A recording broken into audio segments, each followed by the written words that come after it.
Niekada nepradėkit kurti YouTube kanalo, jeigu jūsų tikslas yra lengvi pinigai. Šiandien jums parodysiu savo visą statistiką, visi mato tos didžiosius kūrėjus, kurie uždirba. Bet niekas nerodo, ką gauna mažas kūrėjas, kuris filmuoja purvinus, nišinius dviračius ir miško trasas, kai laukia šalta, šlapia. Bet kartais ir saulė šviečia.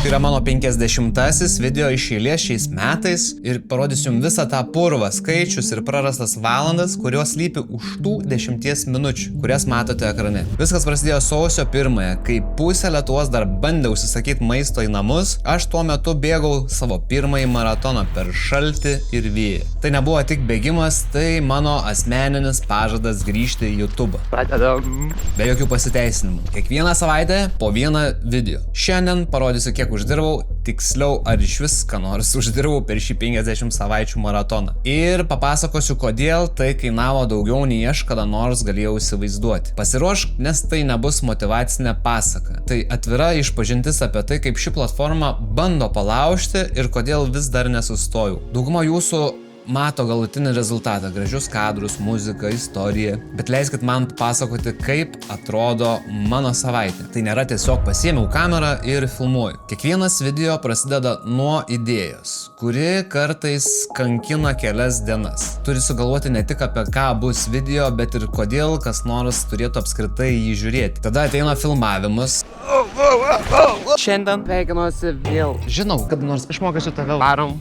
Varyt. Smagiausia dalis dažniausiai važiavimas dviračiu, bet tai tik pradžia. Pati sunkiausia dalis bent jau man yra montavimas. Žinot, kiek užtrunka sumontuoti 10 minučių tokio tipo video? Man asmeniškai 10 valandų gryno koncentruoto darbo. Ir kai galvoju, kad jau viskas baigta, prasideda kita YouTube magija. Thumbnailai. Aš niekada nedarau vieno thumbnailo, darau 3-4 variantus, keičiu spalvas, keičiu užrašus, nes jei niekas nepaspaustų ant video, visas tas 20 valandų darbas realiai tiesiog nueitų veltui. Tas pats galioja ir su pavadinimais. Tai yra ilgas procesas, kurio niekas nemato. Visi kalba apie motyvaciją. Būk motyvuotas. Siek savo svajonių. Žinot, ką pasakysiu? Motyvacija yra šūdas. Ji pradingsta greitai ir lieka grina disciplina. Buvo dienų, kai sirgau, buvo dienų, kai lūžo ne tik technika, bet ir aš pats. Buvo dienų, kai tiesiog nenoriu kameros, bet sausio 1-osios pažadas neleido sustoti. Tas maratonas per vėjuotą dieną įskiepė vieną taisyklę. Jei pradėjai, nemesk. YouTube'as yra geriausia disciplinos mokykla. Čia niekas tavęs nepagirs, jei pavėlavai įkelti video, algoritmas tavęs nepasigailės. Arba esi žaidime, arba tavęs nėra. Gerai, einam prie reikalo. Visiems įdomiausia dalis – pinigėliai. Atsisukite ekranus, nes dabar jums parodysiu, ko dažniausiai nerodo niekas. Atidarius mano YouTube studijo, einame į skiltį pajamos.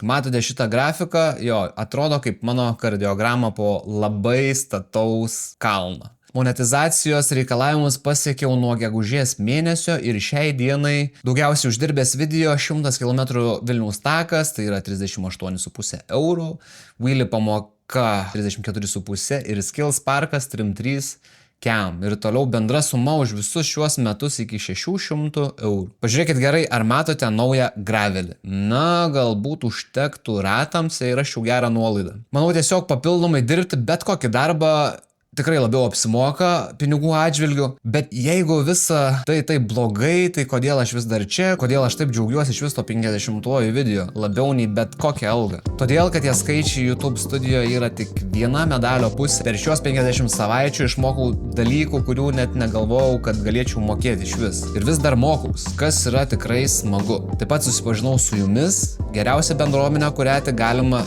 turėti. Išmokau matyti pasaulį per istorijas, ne per kažkas problemas. Supratau, kad galiu daugiau nei maniau. Kiekvienas jūsų komentaras, kiekvienas labas trasoje man vertas tikrai daugiau nei tie keli eurai Google AdSense. O šiaip pinigai, jie yra malonus bonusas, bet jie niekada nebuvo pagrindinė varomoji jėga. Jei jūsų variklis yra tik eurai, jūs užgesit labai greitai. Mano variklis yra tas jausmas, kai įkeliu videką ir žinau, kad padariau viską, ką galėjau. Jei tu sėdi ir galvoji, gal ir man pradėti YouTube'ą, aš tau pasakysiu pradėk, bet ne dėl pinigų. Pradėk dėl to maratono jausmo, pradėk, nes nori pamatyti, kas bus po 50 savaičių. Kai visi kiti pasiduos, užmiršk skaičius. Jie tik liūdins, susikoncentruok į procesą, išmok džiaugtis montavimu, net kai akis visiškai sulipusios. Laikykis žodžio, jei pasakei, kad kelsi, kelk, net jei tave žiūrės tavo geriausias draugas. Jeigu jau iškentėjai iki čia, tai tikrai neįtikėtina. Ačiū kiekvienam iš jūsų, kas žiūrėjot, kas rašėt komentarus, net tuos apie mano nuperstą šalmą, kas spaudėt laikus. Jūs esat priežastis, kodėl šiandien po 50 savaičių vis dar turiu tą pačią ugnį akise, kaip ir tą šaltą sausio 1 rytą. Tai buvo tikrai beprotiškas bėgimas, bet mes dar tik pradedam. Jei nori pamatyti, kaip seksis toliau, žinai, ką padaryti. O dabar, jei nori pamatyti, nuo ko viskas prasidėjo ir kaip aš atrodžiau bėgdamas tą maratoną, kai dar nežinau, kas manęs iš vis laukia, pausk ant šito video. O šiaip gražių švenčių, gražių ateinančių naujų metų ir iki kitų video. Varom paryti. Davai, chebrytė.